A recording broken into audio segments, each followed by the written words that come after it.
Hello and welcome to the Football Today podcast. It is the 28th of December and we are in the middle of a football frenzy. I'm your host, Alex Donnelly. I am joined, as always, by the Stats Guy McAllion, who has a very random flag behind him. But hey, he's at least bringing something to the background of this show than a whiteboard. Yeah, I don't have a green screen, so I'm going just full Rotterdam today, actually. I just wanted to double check what was behind me. Sparta Rotterdam, cool little logo. I love their logo on FIFA, so got their flag. And then I got the Chelsea scarf on after a win this morning. I wasn't going to say good, bad win, but yeah, we'll take it.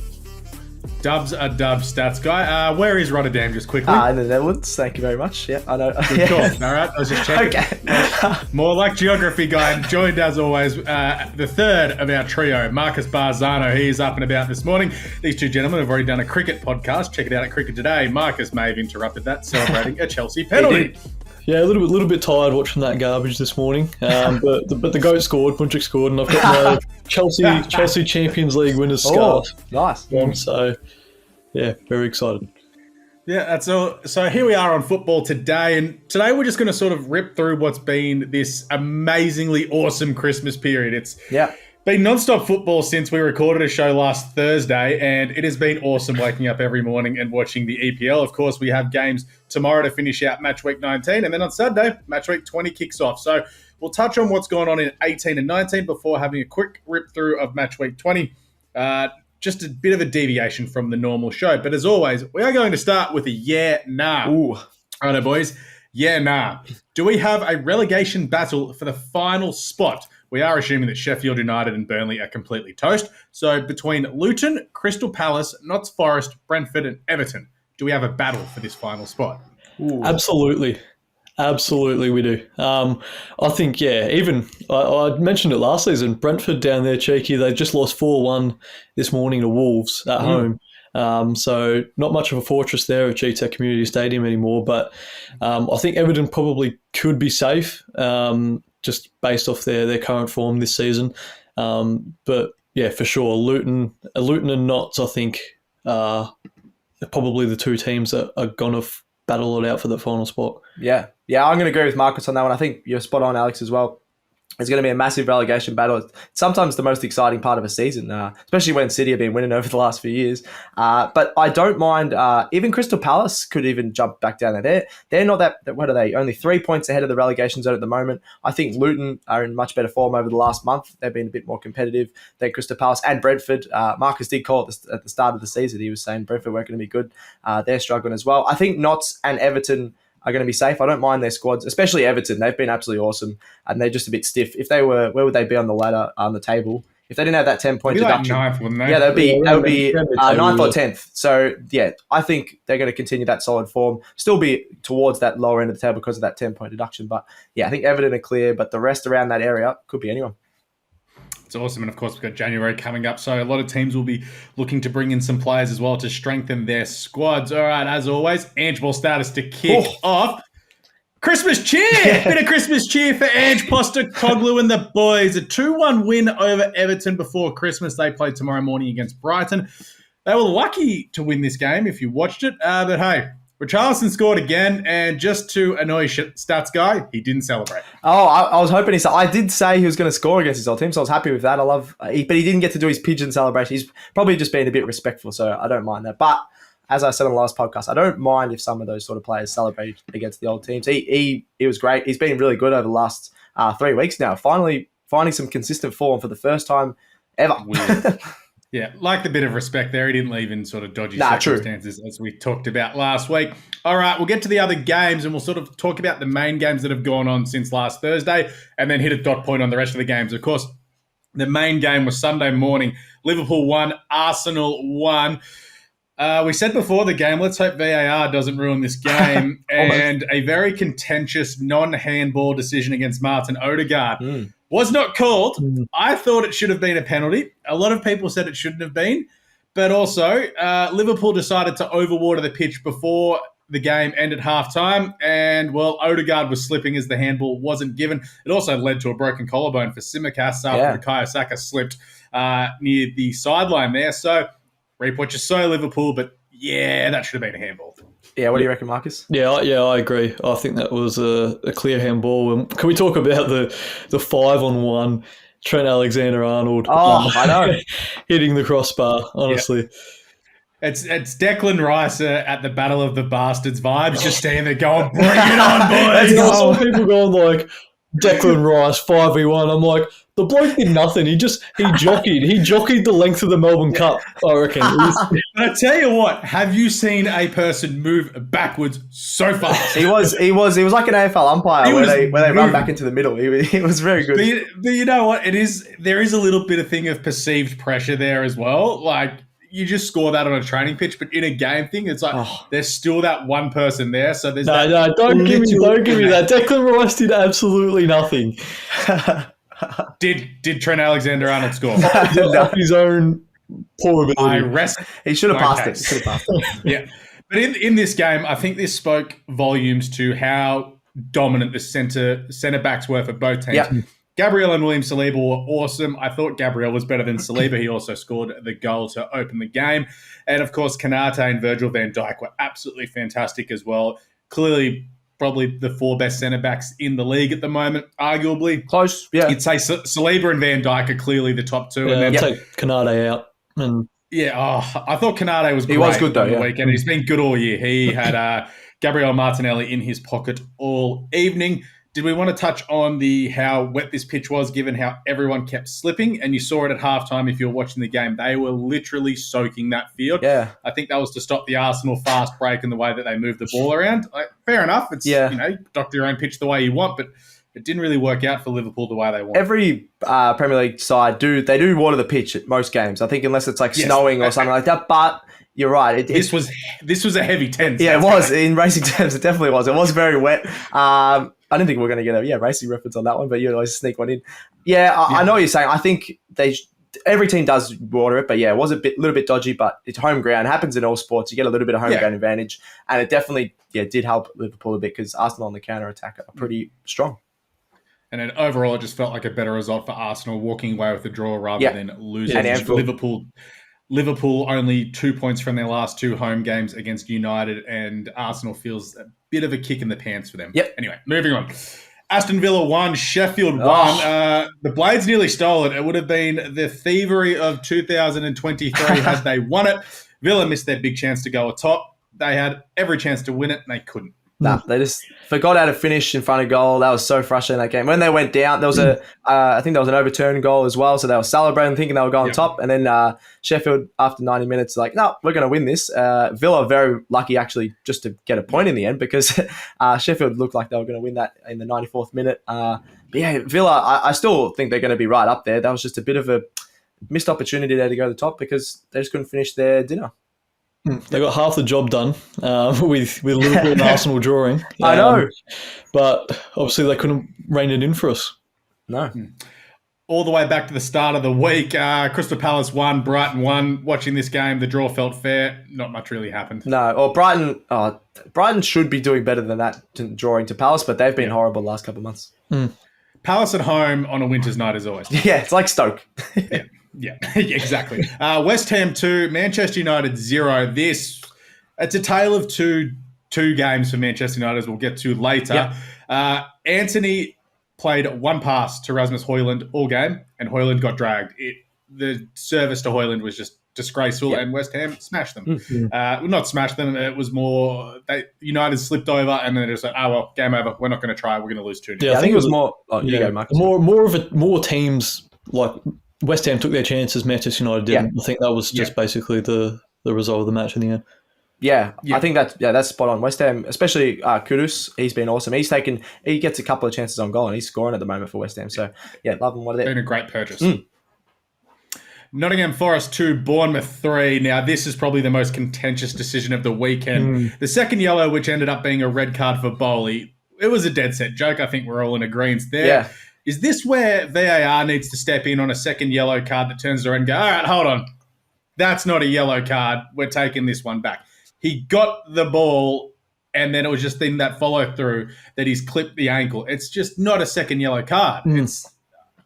Yeah, it's not. VAR. What do we do? I think VAR is too focused on controlling decisions that aren't called on the pitch and turning them into right ones, in quotation marks. But yeah, that's definitely not a yellow. Clearly, he was going for the ball, won the ball about a minute before he made contact with the man. But I think, that was very stiff. I think we were talking about VAR last week of when the VAR should be the last possible thing that should happen is a red card. No one in the whole stadium, none of the refs, none of the players or the managers and things like that want a red card. I think they're too quick to go, oh, that's a red card, rather than going, all right, our last possible decision should be the red card. I think there's been so many. I'm going to have a look at that for the next podcast, how many red cards compared to the last few seasons, but it feels like there's at least one a week. Oh, it's ridiculous how many red cards there are at the moment, and especially defenders and things like that. They're going to get a yellow here and there, going to get a few hard tackles. And the other thing is slow motion makes it look 100 times worse in VAR. Of course. So, the freeze frame. I think they need to fix that up a bit. Yeah, and Dominic Solanke scores a hat-trick just to kick Stats Guy in the pants after he got a bit angry about it last week after the 1-1 Luton and Bournemouth rescheduled game was he bounced back. Had the points taken off him. Did you have him in your team? I still had him on the field. I didn't, unfortunately. I had him in with the free hit. I think I had him, but then I forgot to change my team and I still had Raul Jimenez in when he's not even playing. So I was not happy this week. I was going to bring him in. Yeah. Overall, Nottingham Forest very stiff. Fulham 0, Burnley 2. Huge result for Burnley. The wheels are falling off at Fulham. This game was not great. Yeah. Fulham, they were going really well to start the season, and then they just keep dropping off. Jimenez is a big loss. He was scoring a few goals. They don't really have a main striker at the moment, so that doesn't help. That's just Marcus has got nothing. Sick of that game. That's just inconsistency for Fulham, though, isn't it? That's just what we're going to expect from them this season with some big players out. Yep. Yeah, that 2-2 draw to Arsenal is going to annoy me all year. Anyway, Wolves 2, Chelsea 1. Sort of as talked about by the panel last week, Chelsea were not great. They were too busy getting prepared for Christmas. Wolves won. They took advantage of the chances that they created. Good on them for winning. But Nkunku scored, as one of you guys called, Marcus. Marcus, yeah. Yeah, well, he scored a goal in 32 minutes, and Rasmus Højlund scored his first goal after 1,046 minutes or something. Oh, yes. We'll get to that. But no, that was a disappointing match, because I think we definitely could have got something out of that. We'll touch on later for bell end of the week. Raheem Sterling, obviously, didn't sweat it to either Palmer or Jackson, and that would have put us 1-0 up and completely changed the course of the game. Defensive mistake for the second goal. So it was just, it wasn't a great night for Chelsea fans. No. To the next game, which kicks off match week 19, so the Boxing Day games. Newcastle 1, Notts Forest 3. Oh. This is huge for Nottingham Forest. Newcastle at the moment, they genuinely look cooked. They've got a massive injury list, and 3 games a week has hurt them in their playing style. And Chris Wood scores a hat-trick against his old team, and 12 people had him as their triple captain in fantasy. It has been found out that they are his family members, but that is awesome gear. Surely, who was putting Chris Wood as captain? Triple captain's Chris Wood. A bunch of Kiwis, I reckon. Maybe. Yeah, just the 12 Kiwis on Fantasy Premier League going, we'll put him in there. Oh, that's crazy. Notts are in a bit of trouble. I think you posted about it on social media, Alex. Eddie Howe, I still think he's the right man for Newcastle. They've had a lot of injuries and things like that, but they have been horrible. Yeah, they can kiss top 4 goodbye, I reckon, this season. Mate, they can kiss top 6 the way they're going. No. Yeah, for sure. Yeah. Sheffield 2, our boys, Luton 3. Sheffield a bit stiff with 2 own goals, but Luton 2 for 2 over Christmas. Let's go. They could go 3 from 3 this weekend when they face Chelsea at Kenilworth Road. They've got a genuine chance. Yeah. It was a scrappy win, but they got the win, and that's all that mattered. You take the wins any way you can get them when you're down the bottom of the table as well. No, I fancy them staying up. Yeah, I said that before. I don't mind them staying up. I reckon but they will probably finish 16th, 17th, I reckon, at the moment, the way they're going. Yeah, Burnley 0, Liverpool 2. VAR struck again in this game. Liverpool probably could have had 3 or 4 goals, namely when Mo Salah was pushed offside and that goal was ruled out. Look, it didn't affect the result. Liverpool won, so who cares? But it also just shows how bad VAR is. Yeah, I feel like I said before, it's looking at the wrong things. I don't know. Sometimes they miss really obvious ones, and then the ones where everyone goes, "Oh, probably not a red, or probably not this." They get so I don't know. It's just all over the shop at the moment. They need to have another big meeting or something about VAR. Or just get rid of it. That game was pretty much just boys versus men. It was. Burnley didn't really have a single chance. I could say so. They just really got brushed aside. Yep. Yeah, Bournemouth 3, Fulham 0. Again, Fulham, what the hell is going on here? They are struggling big time. But Bournemouth, they've won 6 of their last 7. Yeah. They are flying. And that was the 3rd consecutive game Fulham have lost to 0. 3-0, 3 games. That's horrible. And Bournemouth, Solanke, you got Senesi in defence. They've got all these guys that are stepping up into sort of stars in the Premier League for the last couple of months. Loving watching the Cherries. Well, I think were they the last or second last team to win a game at the start of the season, and now look at them, absolutely flying. And I just love your hipster manager. I love the look of them finishing mid-table. It's amazing to think this was the team that I think it was probably in week 5 or 6. Arsenal whipped them 4-0, and everyone's like, "Oh, they're bad." Yeah. Now they're flying. Yeah, let's get to what's been the game of the round so far. Manchester United 3, Aston Villa 2. This was 2-0 at half time. I was doing the run sheet as this game was going for today's show, so I was up nice and early yesterday. The notes have gone, Onana is a liability. United look completely horrendous in the first half. What the hell has happened? They haven't scored in 400 minutes, and then they score three goals and a half. Yeah, that's literally my notes. I think that's every United fan at the moment for the season. It's like, we're so bad. Oh, we won. What? They hadn't scored a goal in 400 minutes of football, of Premier League football, till Garnacho scored. When Garnacho scored, he was the first Manchester United forward that had scored a goal for them at home since Jadon Sancho. Wow. And Jadon Sancho hasn't played in a long time. Yeah. Manchester United being in the top 6 at the moment is possibly the greatest mystery since Madeline McCann. It's a dead set joke how high they are, considering you just mentioned they hadn't scored a goal in 400 minutes. That's a great call, Marcus. I like that. Yeah, like I said on the podcast the other week, I think the Champions League is just got in everyone's mind that they're going worse than they are. They're only... Did you not see the West Ham game? I did, yeah, okay. West Ham are good, though, I think. But, yeah, whatever are they? They're only 5 points... Oh, they're still 5 points behind 5th, but I still think they're going to be pushing for that, staying in that top 6, so they're not going too bad. Yeah. The big takeaway for me is I think this proves that Aston Villa aren't title contenders, and they may just cling on to top 4 given how they've gone in the last 2 games. They've had a perfect opportunity to get 2 wins on the board and go top of the league come New Year's. They've got 1 point from 2 games. Yeah, it doesn't. I know they've missed out on some big chances there to stake their claims, but even still, finishing in the top 4 is a superb season for United. Yeah, absolutely. I agree, but I'm also an Arsenal fan who remembers that Unai Emery needed 3 points from 5 games to get Champions League football and didn't get it. So maybe the same thing. Yeah. Let's go to this morning, boys. Take me through it. Chelsea 2, Crystal Palace 1. There was the late winner with the penalty.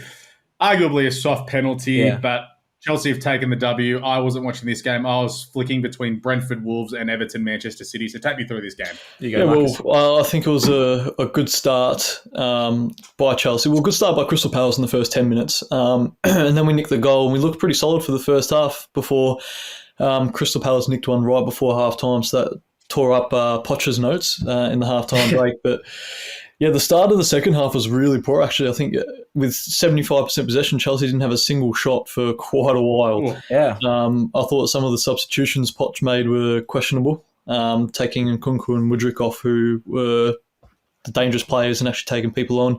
But Madueke came on, and he was great once he came on, won the penalty, scored the penalty.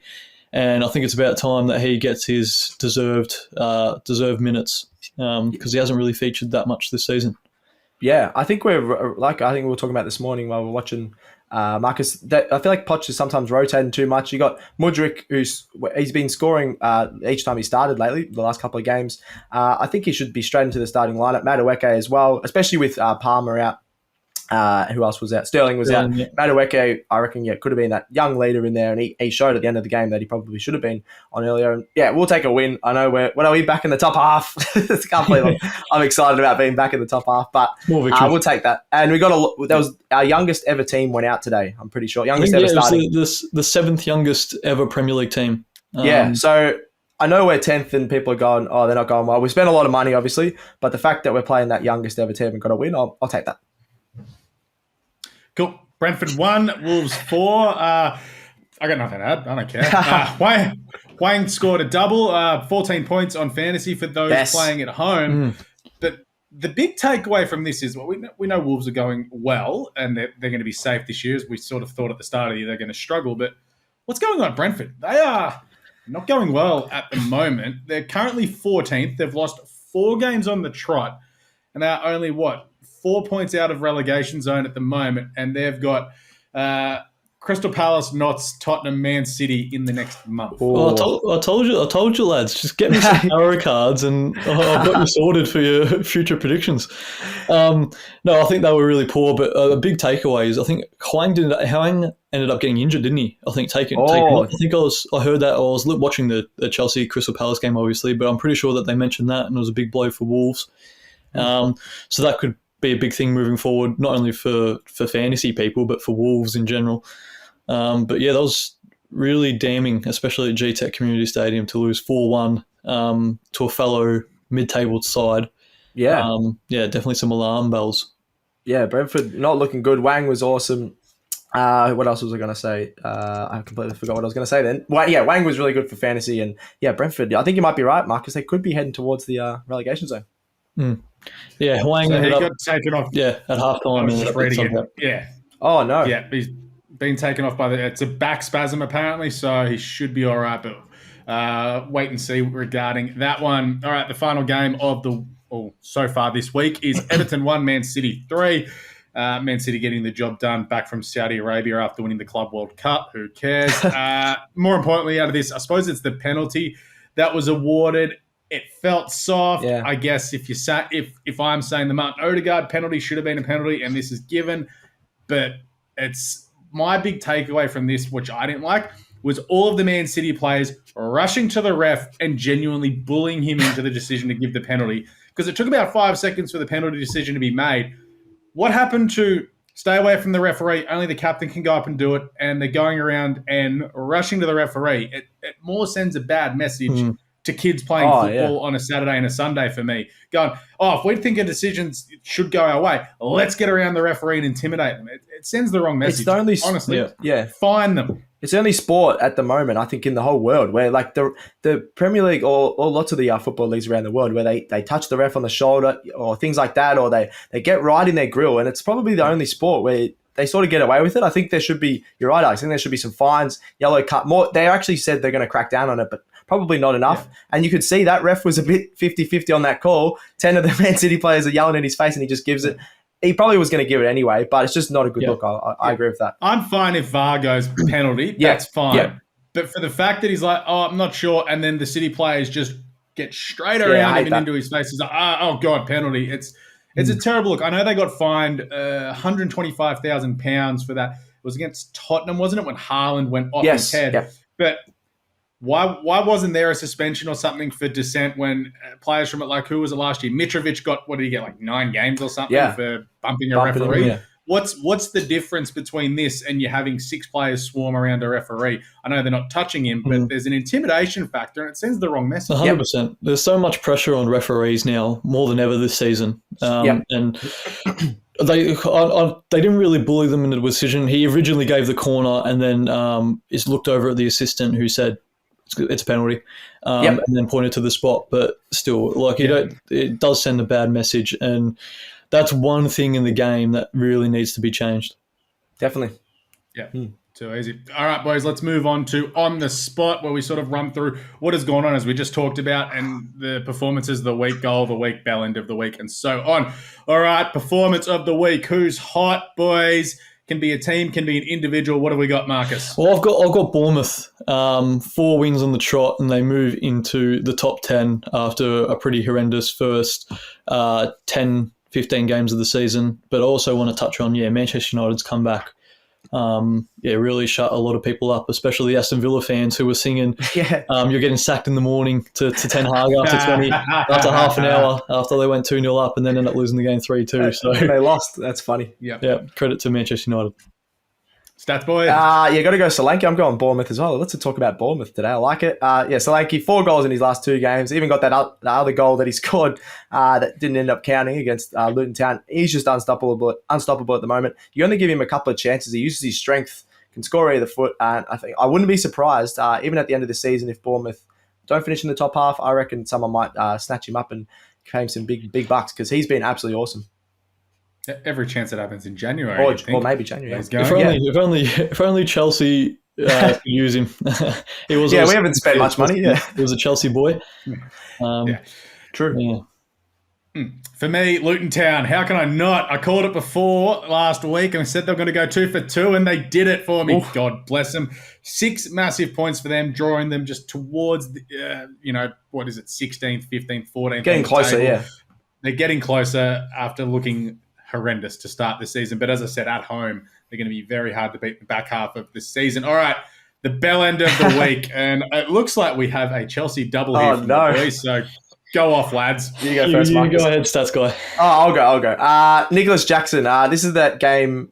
Even today, I could probably roast him as well. But that first game against Wolves, there was a couple of times where Palmer and Sterling would play through balls to him, and he wasn't lunging at the ball, wasn't sprinting. There was a few headers he could have dived for, and dived his head towards for, and he dived because he got a bump. I'm sick of the passion and effort shown for him, and then he's missing a lot of easy shots. I'm not having a go at him for missing the easy shots because he's obviously trying to score. Just the other side of his game where I think he can show a bit more effort. There's a lot of times where he can get to the ball or make a challenge, even defend as an attacker, which I think he can really improve on. If he does a little, those sort of 1%ers, he's going to turn into a really good player, but I'm not seeing it at the moment, and I'm sick of watching him.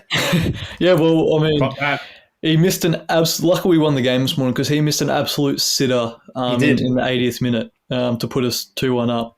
So not for the first time. But yeah. I'm looking at another Chelsea man, and he was so lucky that he got suspended and missed this game. Otherwise, if he didn't get dropped, I think there would have been riots because Raheem Sterling, not for the first time this season, he's done this twice. Failed to sweat the ball for a certain goal. Certain cross, and he's gone for the selfish shot. And he's come out in like interviews pre-season, and someone begged the question, would you take the shot on goal if you're 1-on-1, or would you sweat it to a teammate and score? He goes, I'll sweat it every time, certain goal. Pass it off, mate. And twice this season, he hasn't done it, and it's cost Chelsea points. Yeah. So if he's lucky he was suspended for this game because he should have and would have been dropped. Yeah, right. Chelsea go bang. All right, for mine, it's Newcastle. They have lost 2 games over the Christmas period. Eddie Howe could be in some trouble if they happen to lose another couple of games. Yeah. I know, obviously, he's done a great job last year getting them up to Champions League, but their style of play, which is so high intensity, has come back to bite them on the arse with the amount of injuries that they've got at the moment. They haven't got players that are fit enough or strong enough to do it, as well as, playing 3 games in a week like they have been for the last month. It's falling undone. He could be the next manager sacked now that Ten Hag has won a game. All right, goal of the week, boys. What have we got? Well, I've got Sinistera for Bournemouth against Fulham. It was just a fabulous heavy touch on the outside of the box just to buy him some space, and an excellent but curling effort to the top corner.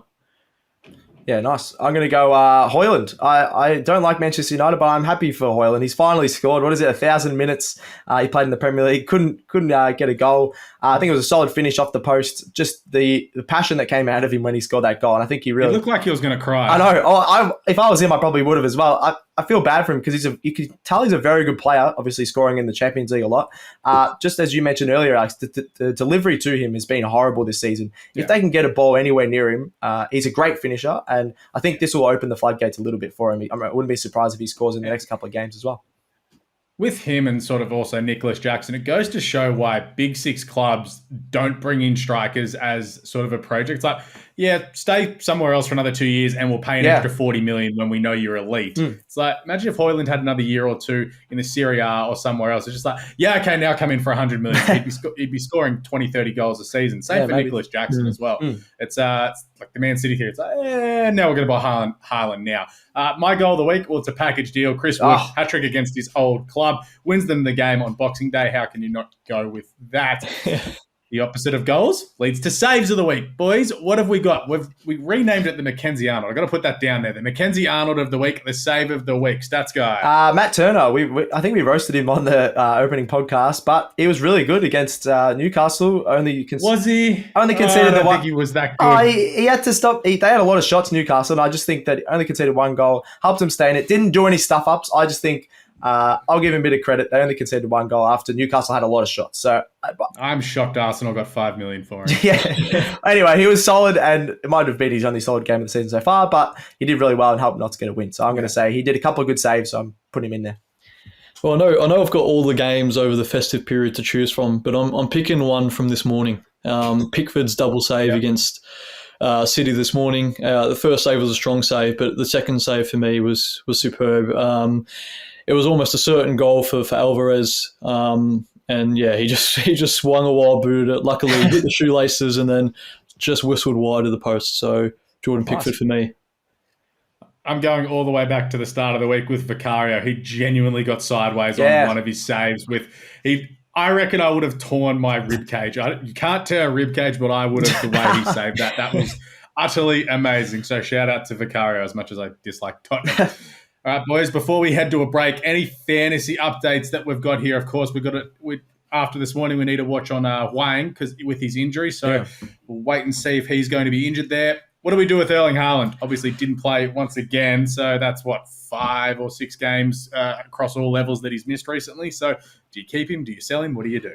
Well, I said last week I'm still leaning towards keeping him just because he's so expensive. What is he? Is he 13.9? Like 14 million. He's the clear most expensive player. If you want, even if you want to just trade out your other striker, you can bring in Alvarez just because he's going to get a lot more minutes and shots on goal without Haaland there. And even if they both play, they're both really attacking. So if you want Alvarez and Solanke, I think are the two to bring in, but I'd still keep Haaland at the moment. And you just got to be wary of the major tournaments coming up as well internationally with AFCON and the Asian Cup coming up. Especially for fans who have Heung-min Son or Mo Salah in their team. Yeah, definitely. And also, if you've got Matoma, I'd be getting rid of him. He's going to be out for 4 to 6 weeks with an injury. So that's really bad for Brighton. It's come out this morning. So not great for Brighton. All right, with that done and dusted, we will take a break. You're going to hear Stats Guy talk about his cricket show, and we'll be back after this to look at the remaining games of the week and look at match week 20 quickly. Lock in for a huge summer of slog sixes, rattle bails, and classic snags with the daily Cricket Today podcast. Keep up to date with all things BBL, BBL Supercoach, tests, ODIs, and T20s this summer, as well as the highlights and socials all season long. Search Cricket Today on Spotify and Apple Podcasts. All right, welcome back to Football Today. As always, check us out on social media at Football Today Pod on X, Facebook, Instagram, and TikTok. I'm tweeting way too much between 4 a.m. and 8 a.m. on the Football Today account, but I'm trying to get some engagement up. It's somewhat working. Anyway, no Leo this week. I don't know what Leo's doing. Hope he's having a good Christmas holidays. So no trivia questions. So I think Marcus is currently leading. But anyway, let's get into the remaining games of match week 19. Arsenal play West Ham tomorrow morning. Arsenal are unbeaten in their last 5 games at home. Last 5 games against West Ham, and they've won 7 straight at home in the EPL against West Ham. Arsenal should be getting the job done here, despite how well West Ham are currently going. Well, I think West Ham have been a little bit of a myth at the moment. I don't think they're going superbly.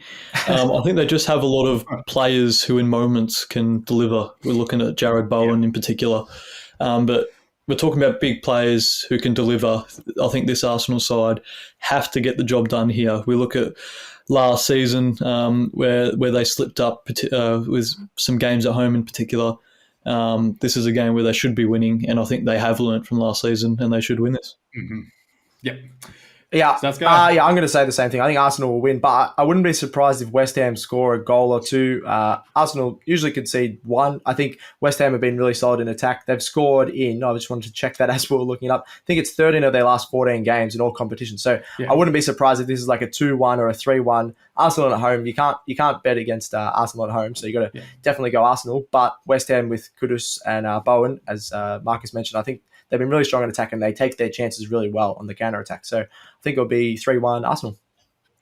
I like how you say Arsenal are usually good for a goal. It's only been in 9 games this year that Arsenal have been okay. against. I just think that's in the back of my head from last season. They've been pretty good this season. Yeah. And then Brighton, of course, take on Tottenham tomorrow morning, this one at the Amex Stadium.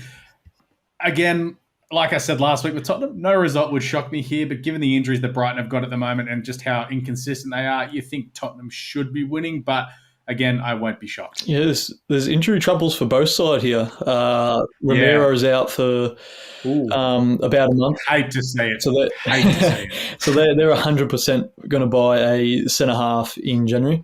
Yep. But, we said this could be one of the best games to watch for the season, but with both teams being injury-riddled, I could see this being a scrappy win for either side, leaning more towards Tottenham, but it's really hard to predict this one. I still reckon there could be a few goals. I did say I think both teams will score a few goals, but I'm not trusting Brighton to score big in this one. I think Tottenham could win this like 3-1 or something. Same as the other game, I reckon it could be 3-1. Just Tottenham are playing much better football than Brighton at the moment. And to match week 20 we go. The main game of the weekend, I would say, is Liverpool versus Newcastle at Anfield. This game, what time is it? I can't find it. I've just lost it. Tuesday, 7 a.m. So great time to watch some football on Tuesday morning before we all have to work. Liverpool have got a really awesome record against Newcastle as of late. Unbeaten in 14 games at home across all competitions this season. And this is a very worrying stat for you, Stats Guy.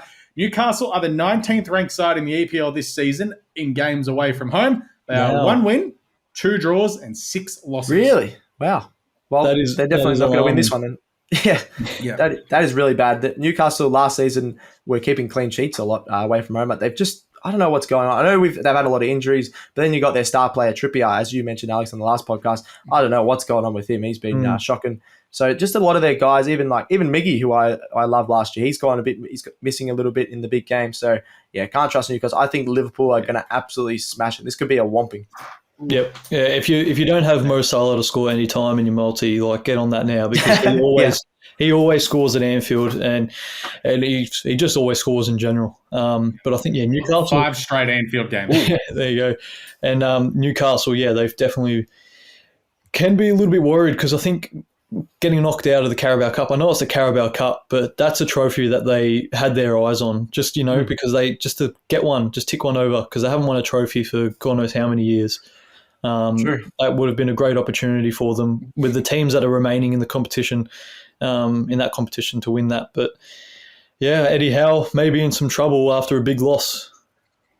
Yeah. Newcastle's next 2 league games are, of course, Liverpool this weekend. We've got FA Cup next weekend. But on the 14th of January, 4:30 Australian time, Newcastle host Manchester City. You'd think if they don't win against Liverpool and the citizens rock up to St James's Park and win to 0, we may be telling Eddie Howe's story. Maybe, yeah. It'll be a bit of like Football Manager, like you got to get 10 points from your next 5 games or you're sacked. That could be the case with Eddie Howe. Yeah. All right, let's get into the remaining games of match week 20, sort of just quickly dot point them all and hit them, win or loser, just with something we think. First game, Luton take on Chelsea, Saturday night, 11:30 p.m. I'm going to tip Luton here at home. Chelsea travelling at the moment. They weren't too convincing this morning. They weren't convincing at all against Wolves. And Luton are riding the crest of a wave at the moment, and a Luton win would not surprise me here. Cool. Yeah, well, I'm gonna back a Chelsea win just out of pure blind support from my boys. But, we don't really have that big club mentality anymore. So it's not like one of the big boys rocking up to Kenilworth Road. We've got a small club mentality at the moment. But honestly, I would take this just says more about the club. I would honestly take a point. Just the way Luton have been playing against the bigger teams at home this season. They've got a point against Liverpool. They were great against City, and they've taken some points against the bigger teams too. So, I'm worried. I'm a tiny bit worried, but we are, Chelsea, still 10 points ahead of Luton. I know we've been horrible, but we're a much better side. I think it could be close, could be like a 2-1 because we've conceded most games. Yeah. But I think Chelsea will win. Mudryk might even score a double, I reckon. Only 3 wins from 9 games away from home this year for Chelsea. Cool. Crystal Palace take on Brentford at Selhurst Park. This game, a bit tricky. Crystal Palace, maybe a 1-0 win. I'd be taking the under 2.5 goals, that's for sure. Yeah, they got players who can change a game, Palace, like particularly Eze and Elise. They're just so good to watch. They were brilliant again this morning. But I think Palace, just with Brentford's form, I could see them sneaking a 1-0.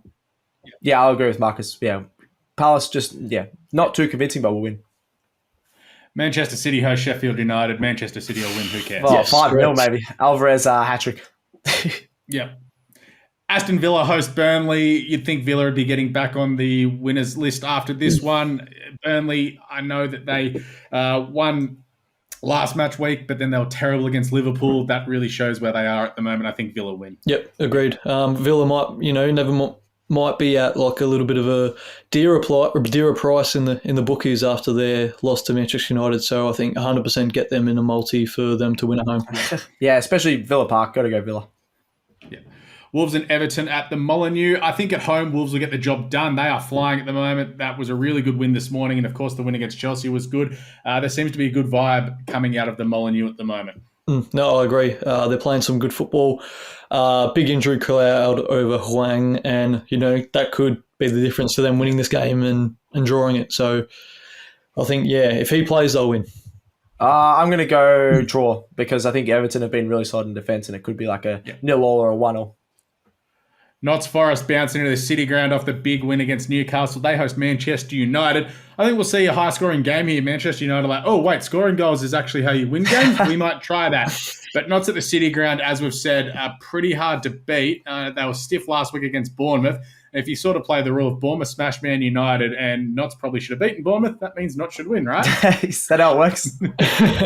Hopefully, I think I think a 1-1 draw here. A 1-1 draw. Well, actually, because Notts, they haven't been bad considering they lost those games, that game. But I'm going to go a draw here. Just bring Manchester United back down to earth a little bit. I think Man U will win. I think they're going all right in the Premier League, so I'm going to back them.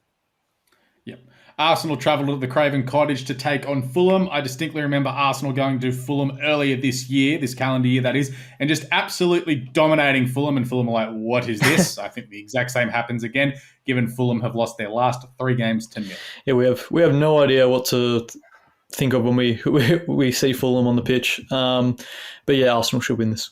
Yeah, Arsenal, another whomping. Yeah. Tottenham take on Bournemouth. I'm going to tip Bournemouth or draw here, just the way that they're going at the moment, riding on a crest of a wave and the Tottenham injury list. Also the fact that Tottenham play tomorrow morning and have the quick backup into Sunday as well. Yeah, I'm going to go the points shared here. Tottenham still have plenty of players on the pitch who can make a difference, particularly in the attacking half. It's just whether Bournemouth can take their chances or not. Yeah, I'm going to go Tottenham at home. I think if this was at, Vitality Stadium, Bournemouth, I'd probably tip Bournemouth. But away from home, Tottenham have been pretty solid, so I'm going to take Tottenham. Yeah, we've touched on Liverpool and Newcastle, final game of the weekend. West Ham and Brighton. This game's very hard to tip in because neither team has played as of yet. They'll play tomorrow morning. Early vibes. This one is at the London Stadium. I'll go on West Ham here. I think Brighton are in a world of trouble, and who knows, they could even finish in the bottom half this season. Yeah, the next month is going to be really critical. So what are they now? 9th. I think Wolves and Bournemouth lately have been tracking a lot better, especially the form with Bournemouth winning 4. Wolves won 3 of the last 5. So I'm going to go West Ham. They've looked pretty solid. They can go up to the top 6 if they win the next couple of games. That'd be pretty cool. I'm going to go a draw. I got no idea what to think. It's hard to tip when none of the games have happened as of yet for either team. All right, big call of the weekend, boys. It's what we're here for. What have we got as we wrap up this episode of football today? Stats Guy, your big call heading into the last 2 games of Match Week 19 and Match Week 20. Yeah, tomorrow morning. I think you might have mentioned this one as well. I didn't really want to put this in because you'll like this a lot. Declan Rice to score against his old side, against the Hammers. I think he's in amazing form. It'd just be bit of a fairy tale moment, a bit of a weird one for him, scoring against the club that he was captaining. I think he's going to tear it up against his old side and score an absolute banger from outside the box. That's my big call. He definitely won't celebrate. Yeah, he won't celebrate. He might do it. Maybe he does the hammer celebration or something. That's a bit of a rub in the face. I'd rather no celebration than that, to be honest. That's a bit true. He might just put the hand in the air just to sort of like, I know. Alan Shearer vibe, sort of just run with your hand up. But my big call is that Højlund will score in back-to-back games after not scoring for over 1,000 minutes. I like that. Mine is Luton go 3 for 3 over the Christmas and New Year's period and knock off Chelsea. Oh, that would make me... I don't even want to talk about that. That's a perfect lead-up segue into my Doomsday. Oh, okay. Yeah, I was going to say this leads perfectly into the Doomsday. This is why we have a run sheet, boys. We can run segues like this. Marcus, what is your Doomsday of the weekend? Surprise, surprise. Chelsea to lose to Luton at Kenilworth Road. I think the pressure will really be on Pochettino then. Even with this win, I wrote this before, during the Chelsea Crystal Palace game. But yeah, not been playing great, but this would be a real big kick in the teeth. I really hope that doesn't happen. I'm going to go Notts to beat Man U. I think I tipped Man U, but Notts pretty solid. They got the new coach bounce, and that would be horrible. Man U obviously got a bit of confidence back beating Villa. Like you said before, Marcus, they could drop back down if they lose to Notts, who have been pretty solid at the City Ground. So that's doomsday for Man U supporters. My doomsday is for Newcastle is if Liverpool put 3 or more past them and win to 0. As we've said, I think Eddie Howe could be in some trouble, and Liverpool at home, they're always tough to beat. Yep. All right, boys, that's football today, done and dusted for this week. So we won't be back next Tuesday to wrap up. What we'll do is we'll come back next Thursday, wrap up the weekend that was, have a quick chat about the FA Cup and whatever else is going on in the world. We may do that one in the studio if we're told to go into the office. Don't know yet. We'll find out early next week. And then the following week, what we'll do is we'll probably do a show once again on the Wednesday or the Thursday, just leading into when the EPL returns. I might not be here. I think I'm going to the Gold Coast for work. I still don't know when I'm meant to go yet. So that's the schedule coming up. But basically, come sort of that second or third week of January, we'll be back into the swing of things. 2 shows a week. We wrap up and then we head into the preview. So really ramping it up here on football today. But good stuff, gentlemen. Yeah, cheers. That was good fun. Oh, Marcus might be gone. Marcus is frozen, so you know what? Perfect time to keep wrapping it up. Well, shout out to Marcus. He's done a great job here today. Stats Guy, good stuff, mate. Thanks for all your hard work. Good stuff on cricket today as well. What should the people be checking out there to listen to cricket today? We're comparing Pat Cummins to the greatest Australian bowlers of all time, so fast bowlers of all time. Yeah. So see what we think about that, and then a bit of Big Bash Supercoach, which we always love. Yeah, don't mind it whatsoever, of course. Check out across us all on the social medias. We're at Football Today Pod on X, TikTok, Facebook and Instagram. A bunch of stuff going up there at the moment. We'll be doing a lot more in the new year as well once we're sort of back in the office and we're all working in a collaborative measure with Leo. Also check out Cricket Today. But make sure you subscribe on iTunes and Spotify. Leave us a rating, a 5-star review, a comment, anything like that. Helps us get to sort of that next level as far as an audience goes. But I think that's it. Cheers, Stats Guy. Thank you. Shout out to Marcus. He's not here with us at the moment. And shout out to Geraldo for producing. Does a great job. As always, does job working his ass off in the Christmas and New Year's period, unlike his producer, mate, Homie. All right, that is football today, done and dusted. We'll catch you next week for a wrap-up of match week 19 and 20 in EPL.